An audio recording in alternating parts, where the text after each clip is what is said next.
thank you for allowing us this opportunity. I want to thank Ton for suggesting we do this and make the connection with NACTEP about something we're very passionate about and something that we have done um, with another community college here in Maricopa County. And so the name of the product, if I can use that, is called North Star Curriculum Posters and Instruction. And so we'll just go through with the introductions. And so my name is Andre Brownlee. I've been an educator for about 13 years. My first career was actually, I worked in engineering. That's the career that I worked in. I really enjoyed doing it, but it wasn't my full passion. I really enjoy helping people.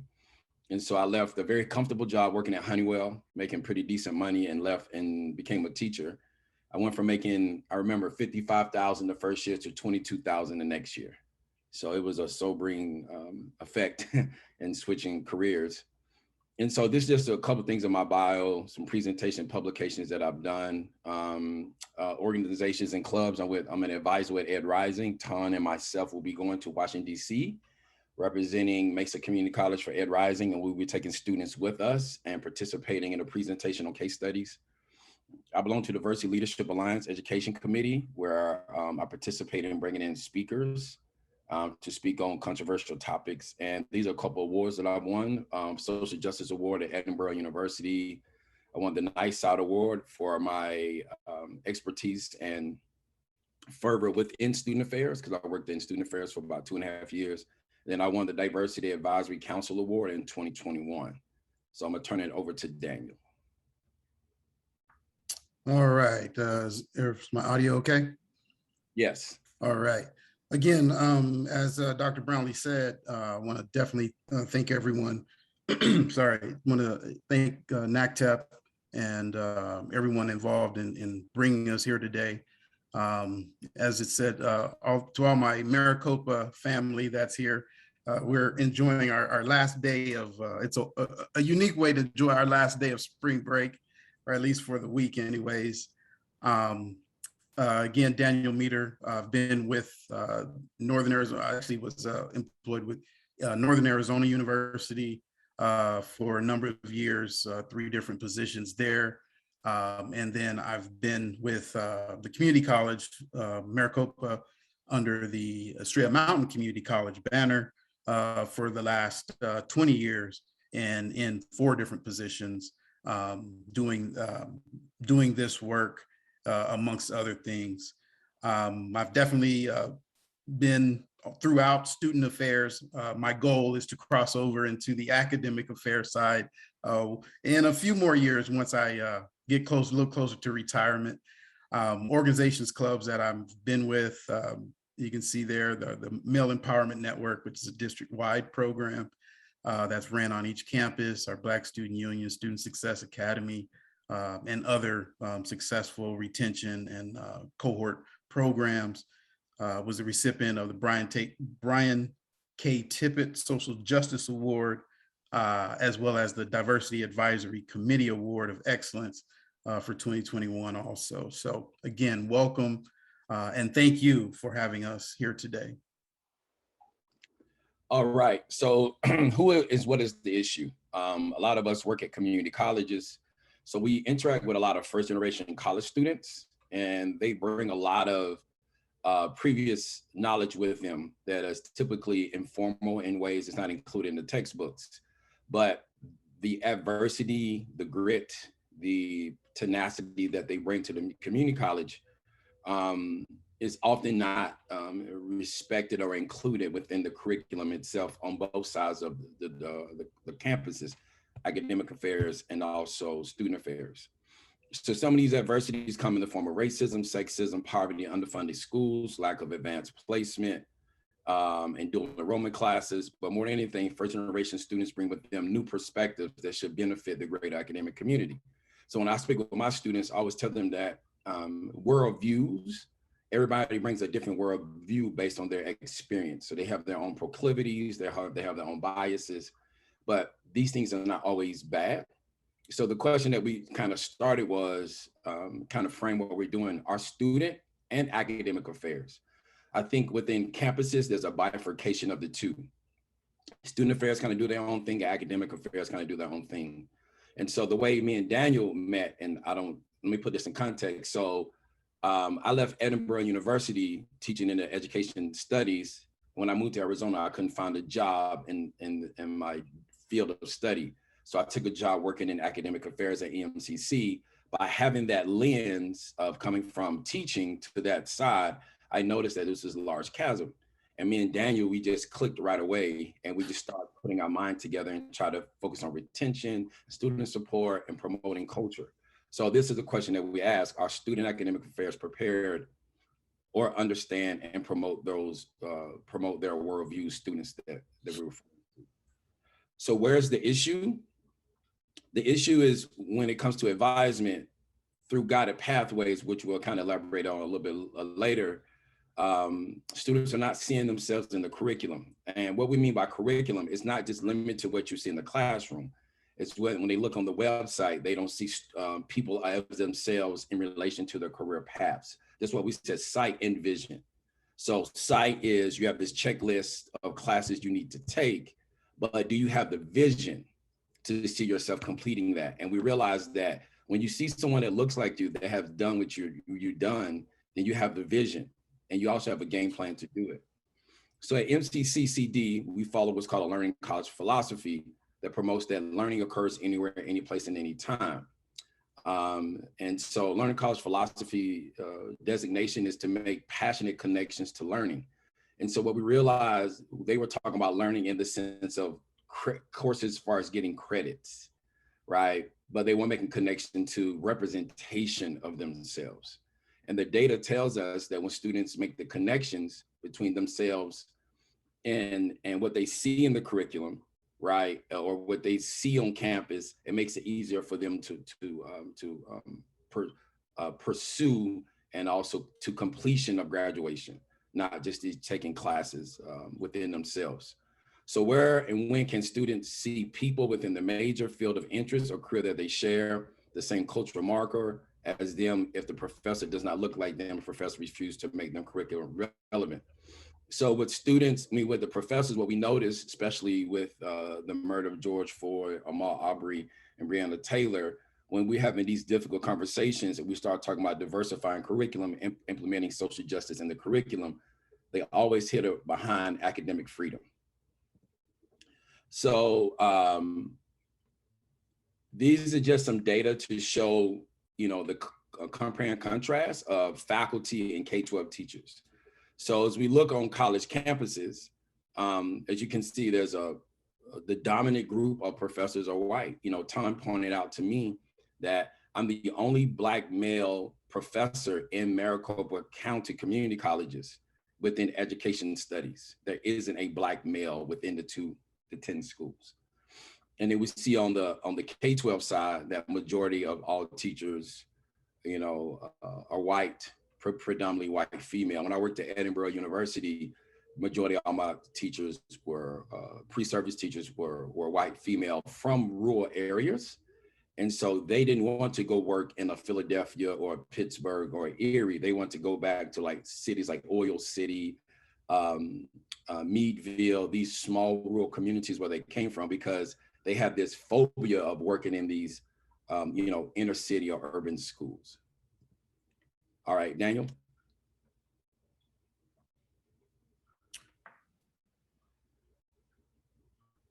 Okay, so with that, we're going to look at what are some of the challenges that we face on both sides of the house, right?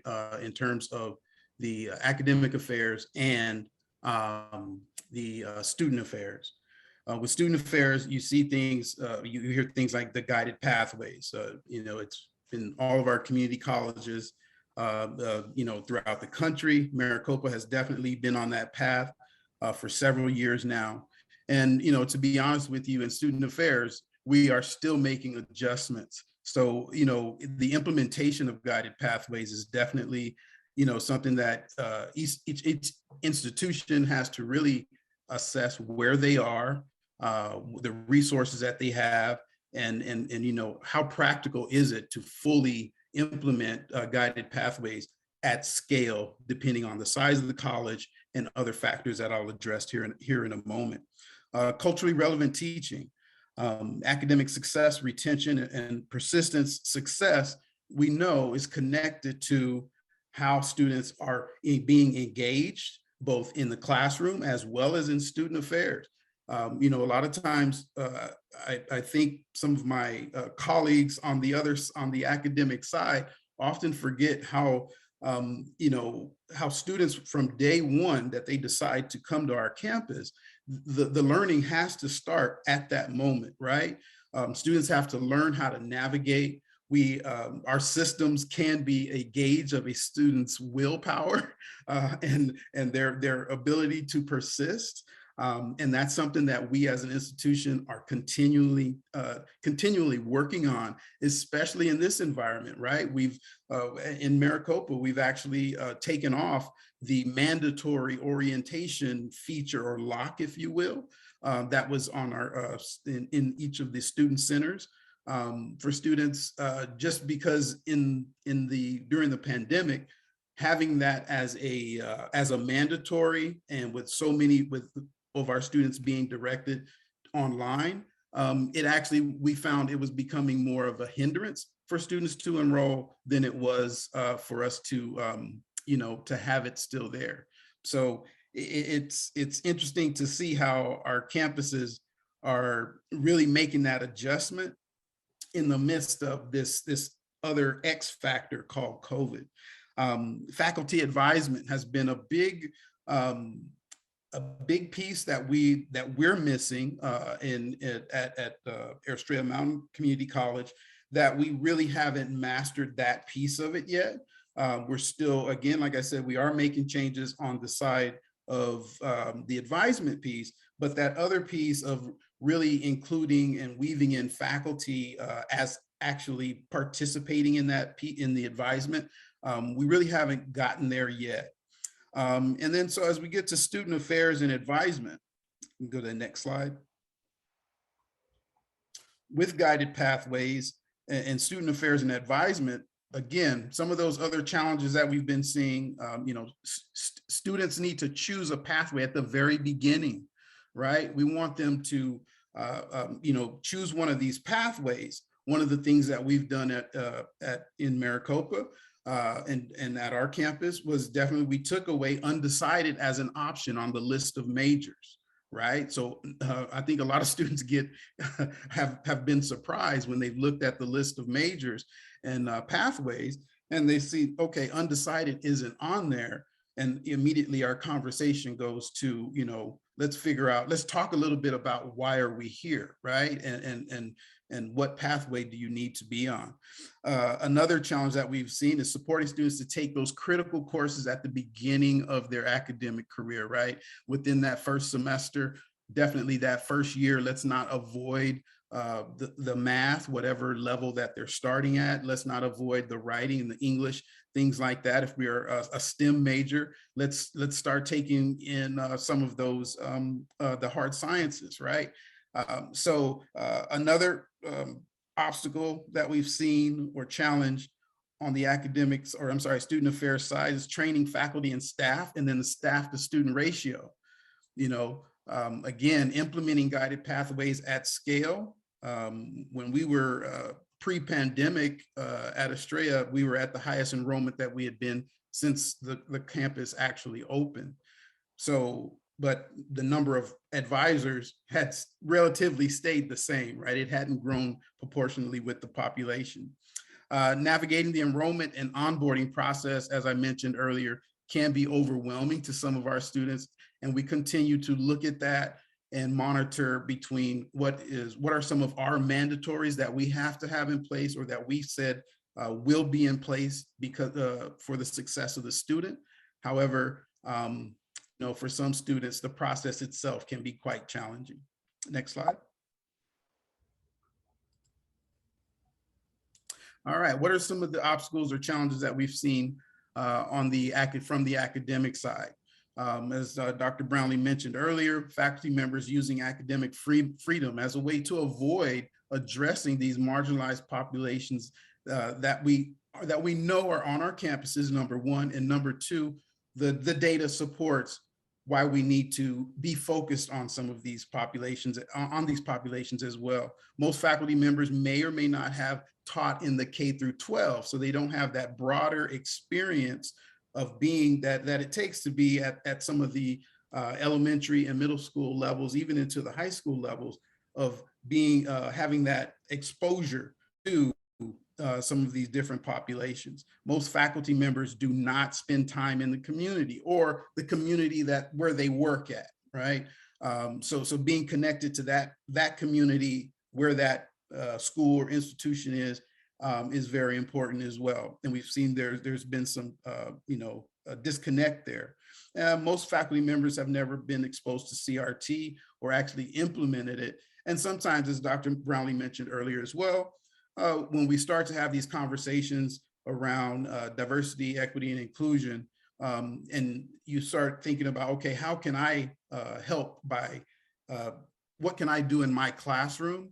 And then if you don't have the resources, so we start to think about, okay, what can, and this is where we're going with the posters, is what can we create? Does it have to be in the classroom? Can it be in the classrooms? Can it be in other spaces? And can learning be extended beyond what happens in the classroom? Next slide. So when we put all these together, culturally relevant education, the Learning College philosophy, guided pathways, all of these philosophies have their supporting principles or guiding components that support them. But when we go to the next slide, when we start talking about learning happening anywhere, any place, at any time, and that's where with the curriculum posters, that's the angle that we're going, is that these posters can be implemented both in the classroom, they can be used virtually, so as a backdrop. Might take a little bit of extra technology, but the posters can be used as a backdrop. The links that are in them definitely, again, can be implemented in spaces where students is intended to just be the students' time, right? So in the cafeteria, in a lounge area, libraries, in hallways, outside of our office doors, these posters could be implemented. And this slide here, what we're really looking at is with culturally relevant education, guided pathways, learning college philosophy, none of these, and these are some of the major supporting pillars under each of these philosophies.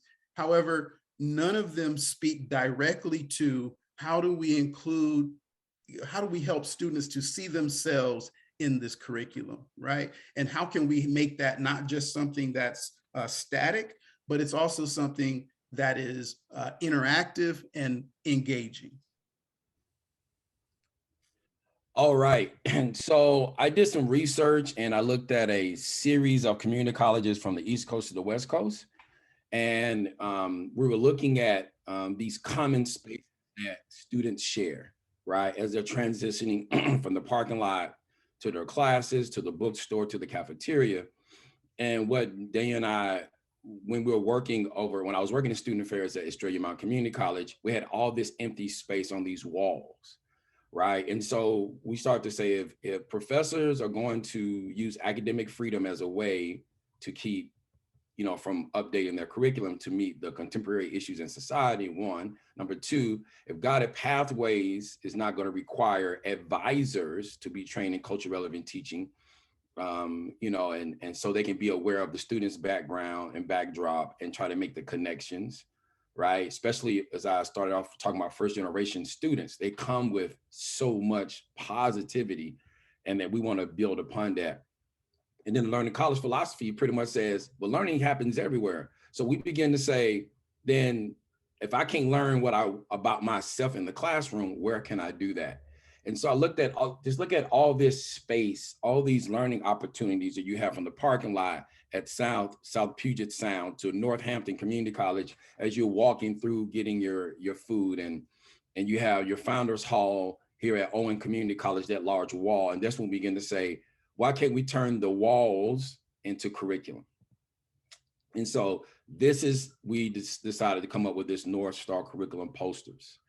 On the left-hand side, you're looking at the details. So as you can see, my engineering side kind of kicked in, trying to explain the poster size and a small detail of what they'd actually look like. So let me just kind of explain. We have about 5 or 6 different elements of going on in the posters. They're not limited to this. This is just a standard. This is a general conception. So at the top, you will have the school logo and or major that's there, or field of interest, or whatever you decide to put there. It's up to the community college or university themselves. Then you have the image of the person or images of the person that's there, a description, a bio, you know. And so with the, let me just go back to the image. It doesn't always have to be a person. It can be a person, place, or thing, right, that you want to highlight that's there. On the bottom left-hand corner, Braille. And then on the right-hand corner, you're going to have what's called a QR code. So we framed the North Star curriculum posters intersecting 2 ideologies. One is universal design for learning, and also cultural sustaining pedagogy. So they're designed to educate students beyond the classroom. The campus is a learning experience, just not the classroom. Every wall, billboard, cubicle, et cetera, is now an opportunity to promote diverse worldviews, experiences, and to empower students by informing them of people who share the same culture and identity markers. There's a concept within curriculum called the hidden curriculum, where I don't have to tell you your self-worth directly. You can see it by your lack of representation, right? So you can say you're pro something, but if I don't see myself in the classroom, in the textbooks, and the videos, and the conversations, the teachers, the administration, you're telling me that this is not for me. So we will be using a university design for learning formatted with culture sustaining pedagogy that was written by Waithaler and Thorius in 2016. Great article, highly emerged the 2. So if you're not familiar with UDL, it's a way of thinking about teaching and learning that gives all students an equal opportunity to succeed. This approach offers flexibility in the way students access material, engage with it, and show that they know. The 3 UDL principles are engagement, representation, and action expression. So what we have here is a way to try to include all students. What we notice is that typically when you have a poster, it's very 2-dimensional. It's really not an experience. We want students to have an experience when they see the poster. So that would include students that are visually impaired, or students that are hard of hearing or deaf, students that are little people. And so we try to create the poster to include all of them with them in mind. And a UDL classroom materials are accessible for all types of learners, the same on our posters. Students have many options for reading, including print, digital, and visual. So here's an example of what a poster will look like. This is a very general example. So Dr. C.M. Proctor, she is one of Maricopa's superstars that we have. She is known for her relationships with NASA, but she was a classroom teacher for 21 years. She taught geology, sustainability, planetary science at Southmount Community College. I think it's interesting, we highlight her relationship to NASA, but we don't highlight her as an educator, right? And so if you look at the poster, like I said, this is just a general example. You have, for us, our field of interest is education. Then you have the QR code in the bottom right-hand corner, and then you have some Braille that's here in the bottom left-hand corner. I am working very closely with a young lady by the name of Melanie Audit, who works for the Foundation for Blind Children. We've been in dialogue back and forth about how can we create posters to include students that are visually impaired or blind. And so she said she'd be willing to work with us and send us to her marketing department so students can also have that experience with the posters. So I just want to highlight those elements. So theoretically, students will be able to touch the Braille, and that actually says Dr. C.M. Proctor right there, so that they can touch it. And I'm sure it's more, codes behind how they will actually look like, and that's why we're working with Melanie as a consultant. And you have a QR code. This is just a general QR code that I got off the website. But what I wanted to show, what we had in mind when our colleagues purchased these posters, how they have the freedom to create a QR code and then also connect it to a video. So if just in theory, if you have your phone and you scan the QR code, it will go to a student actually within your school, right? That is speaking on that particular professor or whoever they look to highlight. So here's a video of me reenacting that.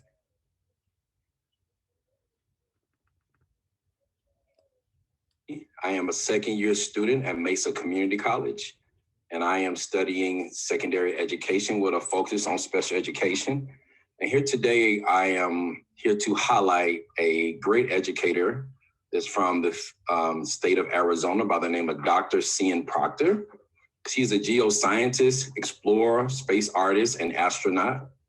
She was the mission pilot for the Inspiration for All civilian orbital space mission to space. She is also one of the Explorers Club 50 people changing the world. Her motto is called Space to Inspire, where she encouraged people to use their unique, one-of-a-kind strengths and passion to inspire those within their reach and beyond. She believes that we need to actively strive for a Jedi space. J is for just, E is for equitable, D is for diverse, and I is for inclusive space as we advance human spaceflight. Dr. Proctor spent 21 years as a professor teaching geology, sustainability, and planetary science at Southmount Community College right here in Phoenix, Arizona. She is currently the Open Educational Resource Coordinator for the Maricopa Community College District. She has a BS in Environmental Science, an MS in Geology, and a PhD in Curriculum and Instruction with an emphasis on science education. So as you can see here, that this is what we have in mind when it comes to the QR code. So just theoretically, if someone wants to buy a poster from us, we could create a QR code on the poster, and then you could connect it to a student within your particular field of interest major, where, so now the poster is hanging on the wall, someone can put their cell phone on the poster, and that video will pop up explaining who the person is on the poster. So a person is hard of hearing, they have that option. If a person is visually impaired, they can adjust it so they can see it with their eyes. So this is the rubric that we use to determine who's going to be what, the people that we included. The campuses can use whatever rubric they want to use, but this is a rubric that we created. So we looked at, okay, who are the traditional students within education? So traditional students are female, they're typically white, middle class. And so what are the non-traditional students? Male, Black, Indigenous, people of color, probably lower class. And so by using that rubric, we wanted to make sure we try to include people that are more on the non-traditional side, right? Because as mentioned earlier, someone mentioned as they're introducing themselves is try to find ways to encourage more students of color to become teachers. Now, the data is very clear. A lot of students of color don't choose teaching as a profession because that's not what their career path they're put on. Or they had a very trepidatious and a very, acrimonious experience with education. So when they graduate, they don't have nothing to do with teaching whatsoever or school whatsoever. So these are just a list of names that we just came up with. So we wanted to include non-living and living, right? So Jaime Escalante was a teacher out of East LA. They made a movie about him. Betty Fairfax, which is an icon here in the Valley. Cian Proctor, Brian McKinley, Jones Brayboy out of ASU, Anna Perna Ganesh, Jeffrey Canada, Robert Cook, Saul Khan. And these are just a small slither of individuals, but they represent a diverse population of people. So these are just some other examples of posters that we had in mind that what could look like. Like I said, there's an infinite amount of creativity that we could work with, or they may have something in mind and we can work with them as well. So these are some examples of where the posters could be pasted throughout the campuses, right? So you have a place where you can buy things of that nature. Over here, we can see someone that's working in advisement at was it Waubonsee Community College, and you have a poster in the background. And you have here in Houston Community College Commons, you have the posters on the wall. And I put on the dry eraser board, we need North Star curriculum on this campus. So that was a plug. All right. So when I did some research, what I noticed is that there aren't any posters for educators. You have them for science, technology, engineering, and math. When I went and did research, I was like, there really aren't any for the profession that we're passionate, right? And so what I did was I found this one, and I want to do a comparative analysis to show the difference. So we have this Acceleron, American Woman in Space in 1983. And I think someone's trying to get the meeting. Okay. And it shows her picture, very two-dimensional, great information. That's information you want to know. But we want to take it to the next level, right? With a UDL and CSP in mind. So we're attempting to include all people. So if a student is visually impaired, they will walk almost right by this poster and not even be aware that it's there. And so we want to include more students in the experience. So we want to work with disability resources and services. We want to work with, education department. We also want to work with, other diverse, Black Student Union. We want to work with Matcha and try to create these posters to encourage students to stay within the field of education and learn more about educators. So there's a video that me and a couple of colleagues put together when I was at Australia Mountain, and it was based off the poster idea. So in my cubicle, I had all these pictures of like iconic people in my cubicle, from Ida B. Wells to Malcolm X to Muhammad Ali to Jean-Michel Basquiat, right, to Frida Kahlo in my cubicle. And students would come in and say, who are those people? And it just gave me an opportunity to teach, because I wasn't teaching. But when I would share with them, these wonderful people that have done great things in these different fields of interest, I noticed it piqued their interest, right? And every person that I hung up in my cubicle was a person who was for social justice. And I began to, so they were like, oh, well, tell me about this person. And I'm like, oh, that's wonderful. That's what's her name? Grace Hopper. Who's Grace Hopper? Oh, she wrote the book on computer science, a woman. They have a ship named after her. I didn't know they did that for women. Yeah, let me tell you about Grace Hopper. And I would begin to share that information. So here's a video that I want to play. I probably won't play it all the way through for the sake of time, but it just takes the posters from a static position and like put them in a video list. It's serial. So you can also, we can create videos where advisement faculty members or whoever can share these videos with students and put them on their website.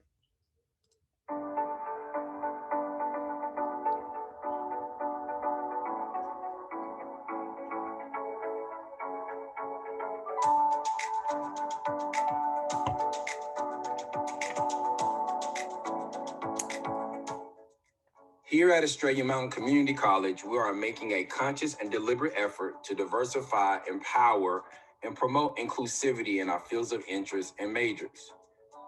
Historically, curriculum in STEM, by default, gives credit to Einstein, Descartes, Pythagoras, Newton, Copernicus, and many others who often do not reflect our student population. So by introducing to you men and women of color who have contributed to STEM, we aim to lift the curriculum to a standard of excellence. Our objective is twofold. One, to encourage students of color in K-12 and post-secondary education that they belong in STEM and people who look like them have done great work in the fields of science, technology, engineering, and math. And two, to encourage educators to revisit their curriculum to include the diverse narratives in STEM that recognizes the contributions of communities of color and women in the fields of science, technology, engineering, and math. Our message to all students is that you belong here.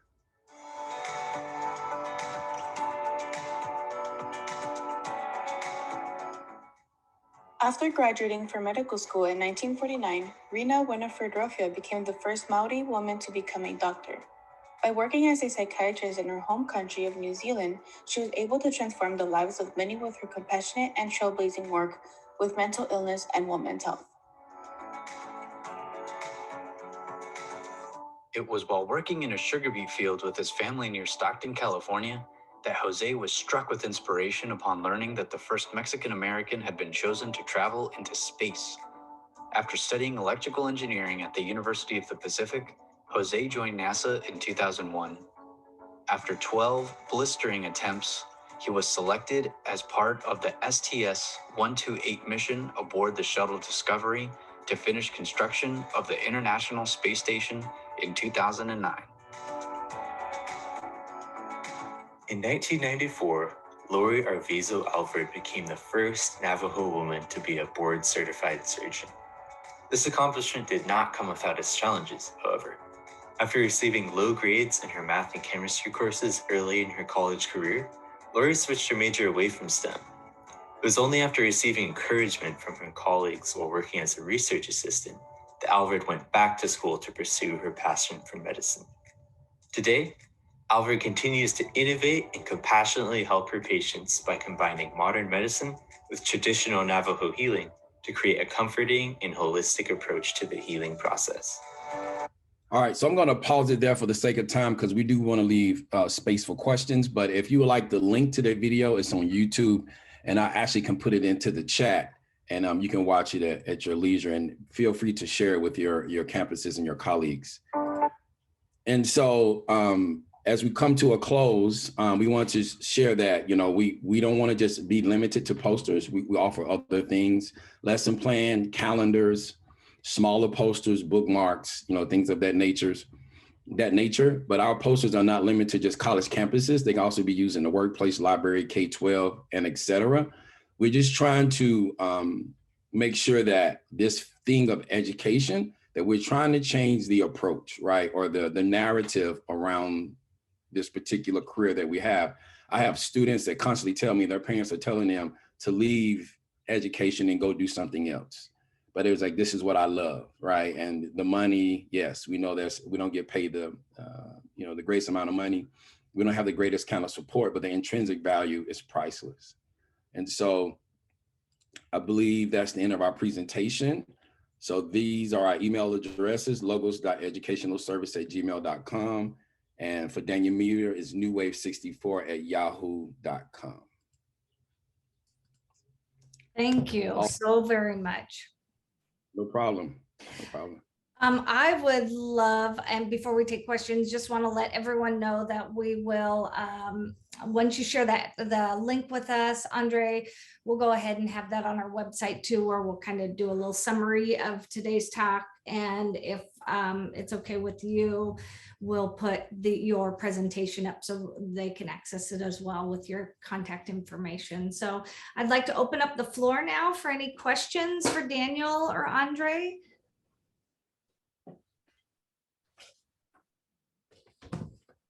Writing's not that easy.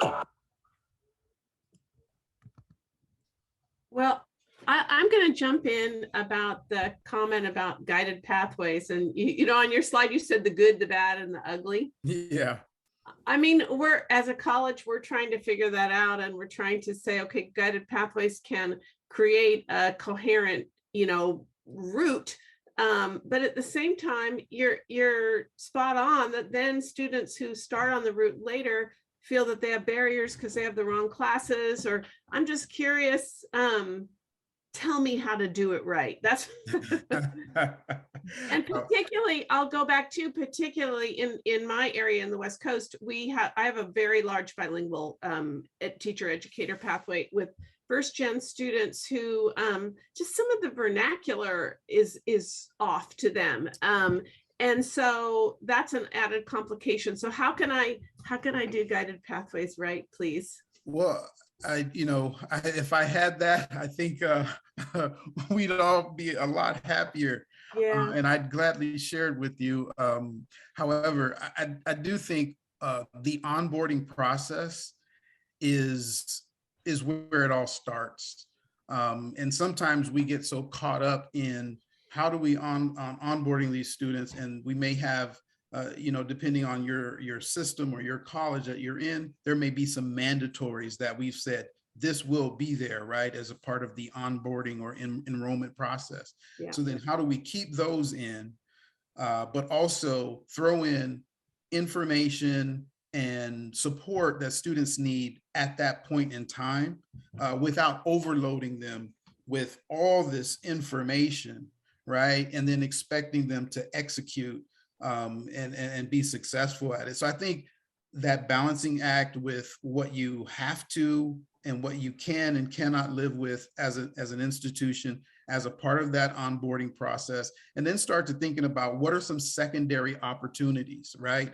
To have an engagement with these students, whether it be through advisement, or does that get handed off to another support program or entity on your campus that actually can follow up with students after they've kind of gone through that process, right? Okay, now I know what my classes are. I may be struggling with the language, but I've kind of figured out with financial aid, I'm okay. I'm ready to hit the classroom. Now I can, my anxiety level is a little bit lower. And now I can hear these things about the resources, how to get connected, how to get engaged.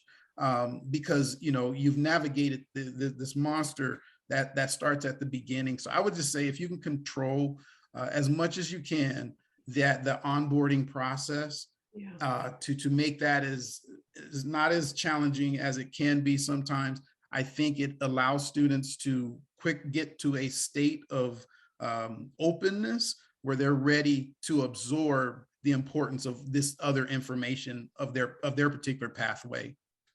Mm-hmm. Go ahead.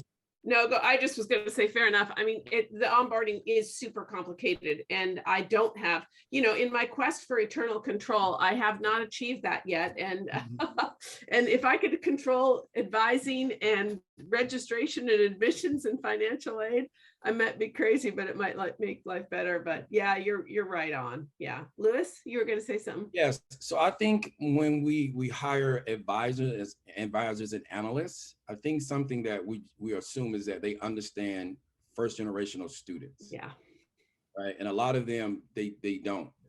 And I can recall when I was at Clayton State University, I was a first generation college student, and I had this great advisor. And I walked in and she was like, I was like, I want to go to college. That's all I could say. And she just went down this list. Do you have your shot records? No. Okay, go here. Have you taken the SAT? No. This is how you do that. Have you done your financial aid? Okay, let me help you do that. Have you took your entrance exam? Okay, let me show you where to go. And I believe she understood because we came from the same culture. She was a Black woman from the same city I grew up in. So me being a Black male coming onto this campus, she understood the bravado I had to have to even consider going to college, the risk that I was taking.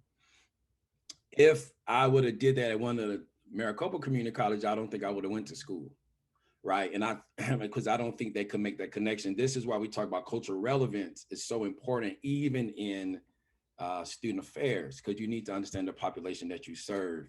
And then you need to also understand that, poverty is an issue. And we know that you can go get a undergrad and a master's degree and never take a class on poverty, right. Never understand poverty, right?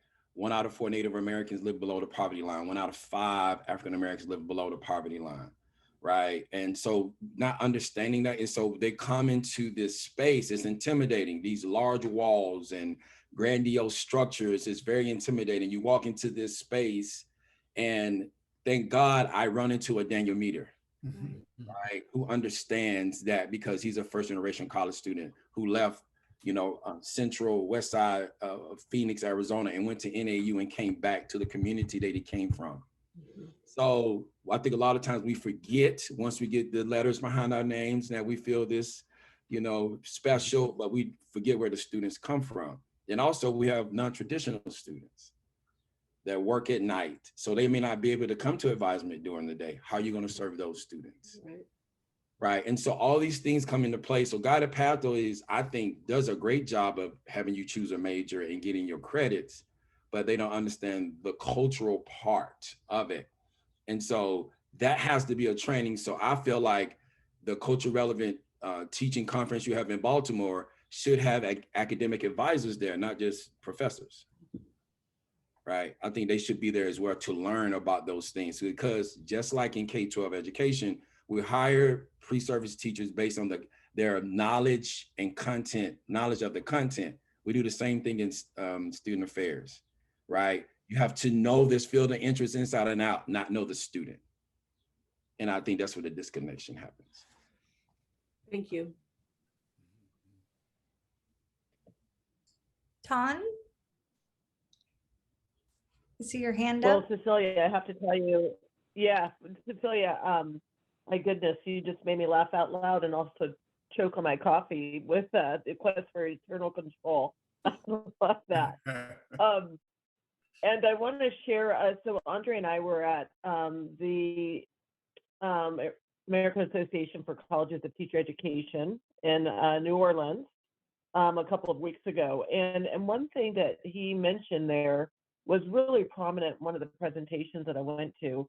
And it was the fact that we've got students of color, right? We're all, you know, trying to find ways to bring students to the table and get them to go and become teachers. And this young presenter shared that we're asking many students who are experiencing really tough situations. They're victimized, they're traumatized in their K-12 education. And then we're asking them to go and teach or give up income for a couple of years to get their degree and then go back to the very traumatizing experiences that they had.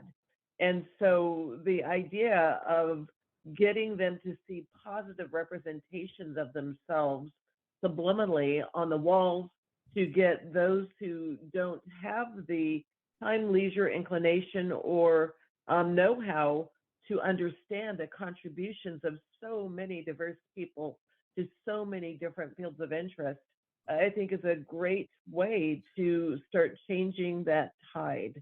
And one of the things is we're working with our K-12 partners. Many people are open to the idea, but they don't know where to start. They don't know where to do the work. So I see this work as starting to create a crack, you know, in this massive challenge that we have of getting us to think differently about contributions from underrepresented groups and to give people ways to see themselves in positive lights and to give other people language to talk to students who come from backgrounds that are diverse. So I'm excited about it and the opportunities that this presents. You know, Sean, I'll just add, you know, in terms of honoring like where students are at, we in the bilingual area, which I'm most familiar with, we really have had some fun stuff. Just last week, we had the Mexican consulate's one of our funders. We did the entire meeting in Spanish. And so our poor like president's there and she's sort of helpless and students have to translate for her, but to watch the power shift because it's not English dominant anymore is like, and to watch the like discomfort. If you would have seen our new vice president is like a clam. He's all his body language. And that is for our students, they get this little burst of pride, like, oh, I can't translate for the president. And I'm like, well, she's helpless without you, just saying. And then they're like, oh, and they walk away feeling like, oh yeah, my skill matters, or it little things like that. I mean, I don't do that every day, but it's fun to see. And I think it's also our role is to help educate our uppers so that they'll in turn then support our efforts. Let's just leave it at that. What a good point, Cecilia. What a great experience. Teresa. Just a comment because I've had over the last couple of years anyway, you know, we talk about why students are choosing to go into the field of teaching. And, you know, I often share a lot of my own experiences and what kind of led me into teaching. And other students will begin to step up and say, okay, well, you know, yeah, I mean, that's one of the reasons. But one of the biggest things that they talk about is having those negative experiences, whether they're culturally based, just, you know, those you know, experiences that they had and realizing that they can actually step in and make a difference in the lives of students to ensure that that doesn't happen to some students, which I think is, you know, we talk about, you know, I get lots of people that say, oh, I love kids. It's like, well, it's a little bit more than just loving kids, right? I think that's an amazing answer, to really talk about wanting to make a change and a difference in the lives of people kind of after me, to ensure they don't go through what I went through. So, you know, a lot of times I kind of will capitalize on that. We'll talk about those experiences, and then we'll begin to kind of compare, contrast, and things like that. So, you know, that to me is also something that, you know, we need to get to know our students. We need to try to the best of our ability to understand where they're coming from, but in getting to know them, we have to find out what experiences they bring to the table, because we can really capitalize on those experiences, and really drawing them into being able to make that difference in other people's lives. If I could share this real quick, I became a teacher, or I wanted to become a teacher. It wasn't my gift, it wasn't highlighted in K-12.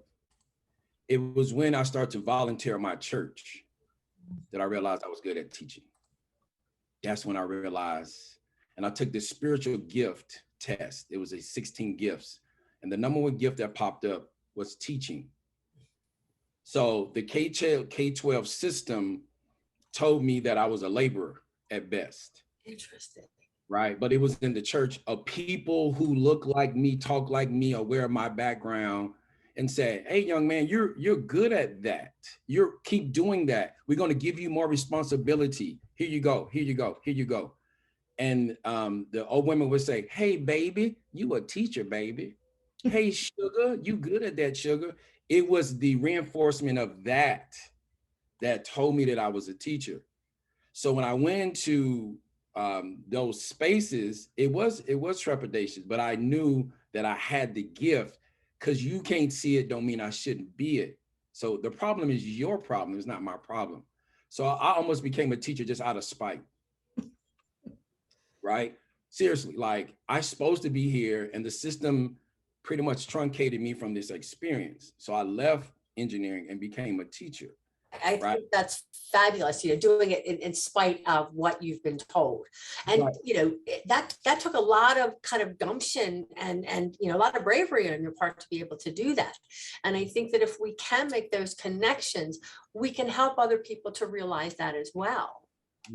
Absolutely. And so that's what did it for me. And Daniel has a very similar situation, why he got into this side of education, because of the experience that he had. And so that's the connection that we made. It wasn't, we love kids, which we do, but it was more or less like, I call it the Harriet Tubman theory, right? Where I escaped slavery, but I'm going to be a conductor and make 19 trips and save almost 300 people, right? I could have kept my engineering career and been making 6 digits by now and travel to see the world, but I'm coming back, because I realized there's another Andre Brownlee, Daniel Meter, Keisha Jenkins, Jamal Harris, or whatever in these classrooms that need to see me. They need to see me. They have to see me, because I can relate to them, because the system is going to tell them, go work this blue collar job, which is nothing wrong with blue collar. Without blue collar, we can't do what we do. However, there's another path for you. Linda. I love that you said that about how did you say it? Something about I'm going to be it. Just because you can't see it doesn't mean I'm not going to be it, because in some similar ways, I have an aunt who told me that I was not going to be able to go to college and succeed because I was in a poor family and my mother was a single mother, right? And I swear when I got my PhD, I'm walking across the stage thinking, take that, Aunt Thelma, right? But what I love is that I share that story with my students, and I grew up 5-10 minutes from my campus. And it's always great to watch you grew up where? You went to what school? And then I think you get a little bit more, I don't know, credibility or something, right? That I know what it's like. I really do know what it's like on these streets right here. I know what it was like back when I was growing up. So thank you. Thank you for saying that. And I'm going to use that line. Okay. It's great. Can I say one more thing? Just because I do find, you know, we have lots of students that are at the community college level for many, many different reasons. Oftentimes they are first generation. I was first generation, and I'm a product of community college as well, Essex Community College. Many of these people are there and spent a lifetime being told that they would never be able to do it. I'm somebody that has a learning disability. And I actually had a faculty member when I first started working for CCBC make a general comment about the fact that people in higher education, people with disabilities have no business becoming teachers. And I near about fell off my chair because this was not that long ago. So I make it a point to share the fact that I am a person that has a learning disability, and here I am. If anybody's told you you cannot do this, you can tell them where to get off because you know somebody that has. And I'm amazed at how many students actually begin to believe that this is within the realm of possibilities for them. Mm-hmm. And I think this is where the posters come into play. I was watching Justice League with my children. I don't know if y'all familiar with the DC Justice League. And there was this young superhero had this power, and she was second guessing her power. Mm-hmm. So they took her into the future and they walked her down this hallway of these 20, 30 foot tall statues of people that came before her. And it was like Wonder Woman and Batman, and she's just walking down this hallway and she's looking. And by the time they walked down this hallway and seen all these statues, she was reassured that she had what it takes to do it. Claudette Colvin, 3 to 6 months before Rosa Parks sat on the bus to give up her seat, she was arrested for not giving up her seat for a white woman. They asked her, "Why did you not get out of your seat?" She says, "I felt Sojourner Truth and Harriet Tubman sitting on me." That's what she said. She had just learned about them a couple of weeks in advance. She said, "I tried to get up, but Harriet Tubman was sitting on one side and Sojourner Truth was sitting on the other." And she said, "I could not get up." She was 15 years old. She was arrested and filed a lawsuit. It went all the way up to the Supreme Court. Please look this up. That's how important these posters can be. When students walk down the hallways as they're heading to student affairs to go meet Daniel Meter, they're seeing, "Oh, I could do this, right? I have a special needs. Let me select this QR code. I can do this, right?" And by the time they reach Daniel Meter, you know what? I know what major I want to choose. Let's get this Pell Grant going. Let's pick these classes. Let's get these books. And I'm going to take Tom Hopley for EDU 221 in the fall, right? That's how important these posters are. And when Claudette Colvin said that, it just blew me away. Sojourner Truth on one side and Harriet Tubman. Here's the crazy part about it. Harriet Tubman and Sojourner Truth are both illiterate. They're both illiterate. And they were, I'm not sharing faith here, but they both were Christians and they believed in God, but they could not read. This is a woman who said, "I am woman," made the lecture about that, who's seeing the disparities or seeing the connection between women's rights and slavery, and also Harriet Tubman, who was the conductor on the Underground Railroad and who also worked on the side of the Union to free slaves in the South during the Civil War and was not compensated for that. After the Civil War, started I think an orphanage for children. That's how powerful these women are. These narratives need to be constantly in circulation. Wow, what a great presentation. Thank you again to Daniel and Andre for today. And is there anyone else who has anything? We will have the presentation on our site. We will email it to the participants that were here today. Can we just do a thank you so much, Daniel and Andre, very much. This